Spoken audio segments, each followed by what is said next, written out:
อจากฉันไปนานมากแล้วไปสร้างครอบครัวได้30 ปี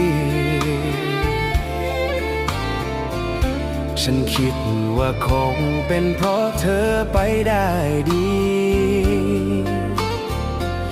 เธอถึงไม่ได้กลับถามหาฉันเลยแต่ทำไมคืนนี้ฉันยังมาเห็นเธอ เธอนั่งเหงาคนเดียวในบ้านหรือว่าเขาไม่รักเธอแล้วเธอถึงมานั่งดื่มเหล้าดื่มเบียร์แบบนี้อย่ามาอีกเลยลุกขึ้นเธอกลับบ้านกับฉันแม้คนอื่นใจร้ายกับเธอแต่เธอยังมีฉันอยู่ฉันยังรอเธอทุกวันทุกคืนเธอคือความฝันของฉันแม้ใครจะเบื่อเธอแต่ฉันยังรักเธอแม้เธอเคยเป็นของคนอื่นมาก่อน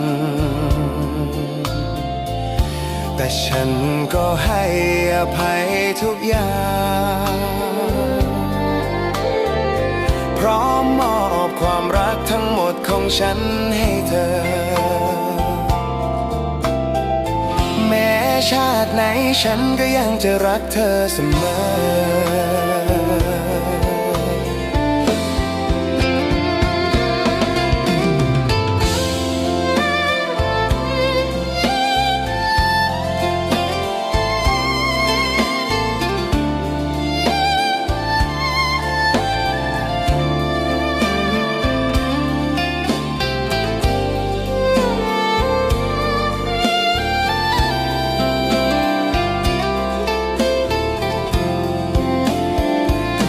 อย่ามาอีกเลยลุกขึ้นเธอกลับบ้านกับฉันแม้คนอื่นใจร้ายกับเธอแต่เธอยังมีฉันอยู่ฉันยังรอเธอทุกวันทุกคืนเธอคือความฝันของฉันแม้ใครจะเบื่อเธอแต่ฉันยังรักเธอแม้เธอเคยเป็นของคนอื่นมาก่อนแต่ฉันก็ให้อภัยทุกอย่างพร้อมมอบความรักทั้งหมดของฉันให้เธอ